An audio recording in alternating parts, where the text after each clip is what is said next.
magtitinda ng isda. Ako po'y nakikipasukan lang din, ano ba tawag doon? Nakikitrabaho lang din sa iba. Praise God. Kita mo? Hindi mo na maaninag ngayon. Hindi ko alam kung ano mga kwento ninyo, pero tsura nyo mo yan. Bakit negative ba yun? Diba? Sino naman mag-iisip, no? Na one day, one time. Hindi lang one day. Tuwing bakasyon, ay itong inyong lingkod, ay nagtitinda din ako ng mga pandesal noong araw. Diba? Baka sabihin nyo, siguro anak mayaman si Bishop. Ngayon na lang po pumuti mukha ko. Salamat sa Koji. Rinunod pa. Magyari pa kay Chin-Chan sa dito.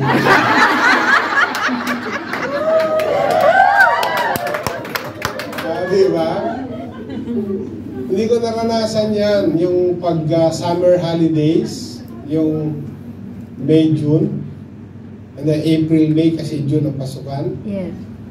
Yung kasi malapit kami sa Cagayan River eh. Yes. So ang aking mga kababata ka eskwela, nandun sila, swimming. Kasi maganda pa ang Cagayan River, malinaw talaga. Yes. Kita mo yung makuko mo sa pagka tinignan mo ganyan, malinaw talaga. So langoy-langoy yan. Pero ako nandun sa eskwela. Hindi ako nag-aaral. Gumagawa ako ng hollow blocks. Okay mo yan? 4 pesos ang sweldo ko. Nagkakarbintero ako, naggagawa ako ng mga kisame ng mga classroom. 4 pesos. Kaya may alam ako dyan sa pagkakarbintero, pag-electrician. Diba? 4 pesos, 2 buwan. Kapag pasukan na, maitim lahat kami. Kasi syempre, hollow blocks din, nasa gitnang araw. Kasi sila, maitim din. Galing sila sa ilog eh. Ang pagkakaiba namin, may pera ako, sila wala. Yes. Kasi pag opening na, ibibigay ang sahod. Minsan ano lang sweldo? 4 pesong araw. Nakakakuha ko ng sapat na pera para bayaran ko yung tuition ko, para sa aking pang-notebook, may sobra pa ako. Amen. Sila, wala. Pakita niyo. Kaya sasabihin naman nila sa akin, bikini men. Wala pang bikini men ko. Bibigyan mo naman kami ng ice candy dyan. Di ba nung araw, ganun lang eh. Ice candy lang eh. Tigas-tigas. Tapos, matabang.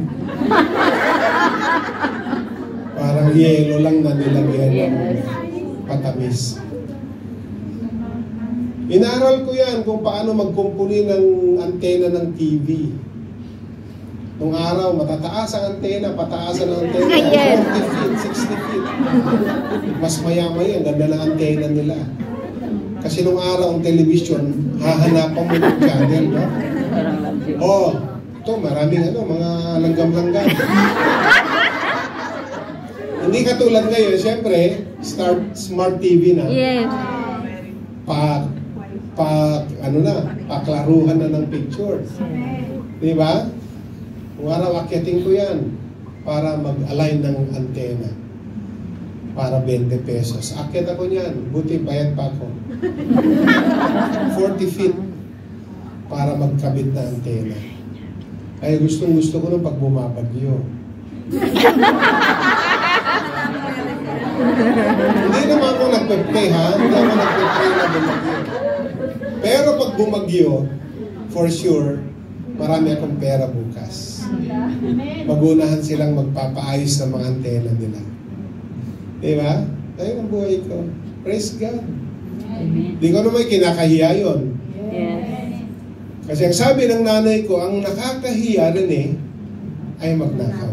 Yes. Yun ang huwag mong gawin. Lumaban ka ng patas.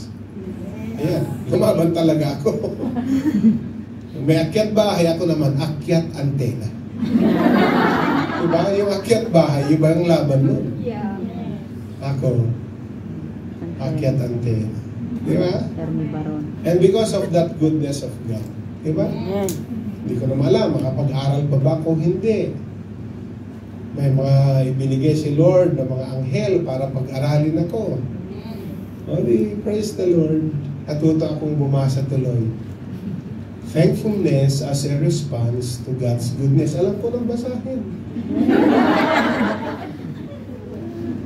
Kasi merong tumulong sa akin para mag-aaral ako. Amen. Kaya ganon. Eh, sino pa ako para hindi magpasalamat? Amen. Tigas naman ng puso ko kung sa lahat ng kwento ko, hanggang ngayon, itong sitwasyon natin, pag hindi pa ako marunong magpasalamat, anong klaseng tao naman ako? Amen. Ako yun, conforme naman. Ano bang kwento nyo? Mamaya nyo ikwento, huwag ngayon. Kasi sabi sa Psalm 136 verse 1, give thanks to the Lord, for He is good. His love endures forever. Ang psalmist ay nananawagan na magpasalamat tayo sa Diyos sa kanyang kabutihan at sa kanyang di nagmamaliw na pag-ibig. Ma-recognize natin ang karakter ng Diyos sa mga nakaraang katapatan niya sa buhay natin. Na siyang nag-i-inspire sa atin para maging mapagpasalamat. Kaya ang thankfulness is a natural response to experiencing God's goodness in our lives. Kapag naalala natin ang kanyang mga blessings, ang ating puso ay nag-uumapaw ng pasasalamat. Amen. Diba? Oh. Meron tayong driver dito, si Ate Feli natin, di ba? Siguro hindi naman driver dati sa Pilipinas yan. Di ba? Sino pa ang driver dito? Screwdriver. Ako pag nagdadrive ako ng sasakyan, kasi napag-drive na rin ng sasakyan, ang pasasalamat ko ganito. Ano mo yan? Dating kalabaw lang sinasakyan. Hello. Naka-4 pa ako pag kalabaw, di ba? Yes. Kahit pababa, pasalog, pasangat. Di ba? Na pumipito-pito ka pa, di ba? Pagbababa, nasa leeg ka na. Madali ka naman bumalik kasi gaganon ka ng kalabaw. Sirko ka.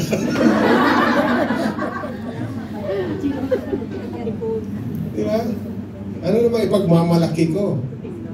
Kaya habang kumakain ka sa masasarap na kainan, hindi ka din maging madrama na iyak-iyak ka doon. Baka naman magkasabaw yung kakainin.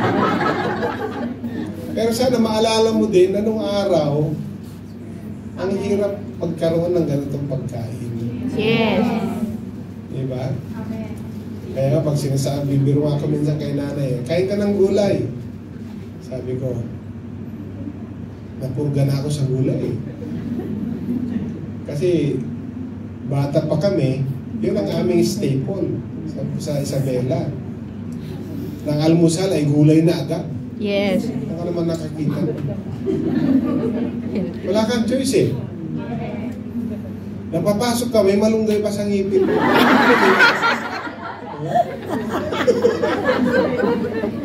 Ang ulam mo, ano? Sabi ko, adobo, may malunggay eh. Meron ba? Ay, kagabi pa yan.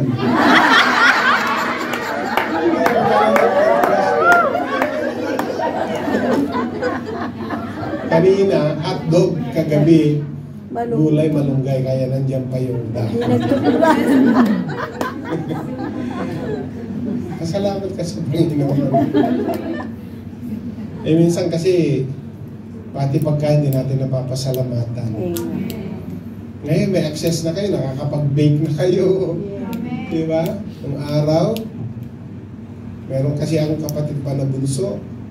Bibili ng candy yan, yung tira-tira ba tawag doon? Yes, yung mahaba.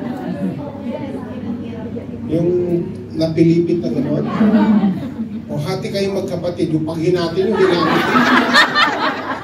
Diba? Dadangkal-dangkalin nyo na, malamang siya. Oh, lugi ako, ikagat mo na. Kagat. Pantay na. Diba?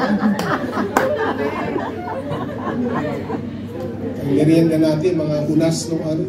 Oo. Sugar cane. Binangata-ngata natin. Iba na ngayon, oh. Minsan, o kain ka. Sigpa ko. Wow, ah. Minamaintain ko yung figure ko. Ba't ganun, no? Nung gusto natin kumain, wala pa yun. Ngayon na, Meron na. ayaw natin kumain sa kanandyan na sila. Kaya ano? Tingnan niyo ang mundo. Kung kailan ka walang sakit, saka wala kang pagkain na gano'n. Kung kailan wanda ka, saka marami ng bawal. Inom ka rito, ay mataas ang sugar. Ito, ay uric. Ang dami na. Diba? Kung bata tayo, wala namang gano'n. Walang uric sa atin.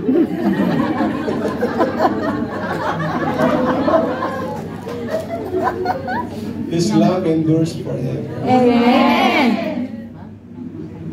Salamat sa Panginoon, no? Yes. Ay, nakatira na kayo sa magandang bahay. Amen.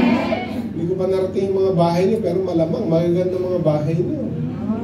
Tama? Oh. Bahay niyo na rin yan, eh. Diba? Sige, baka magkaiyakan pa tayo. So maglaan ng oras upang pag-isipan ang mga tiyak na paraan kung paano maging mabuti, kung paano naging mabuti ang Diyos sa atin. Gumugol ng mga panahon ng panalangin o pagpapasalamat at balikan ang kanyang mga biyaya at katapatan sa ating buhay. Talagang sa amin, grabe ang breakthrough ni Lord sa pamilya namin. Hindi yung pamilya lang namin kaming tatlo. Pamilya namin sa aking mga siblings. Amen. Grabe ang ginawa ni Lord. Hindi ko ma-imagine yung ginawa niyang pagbibigay buhay sa aming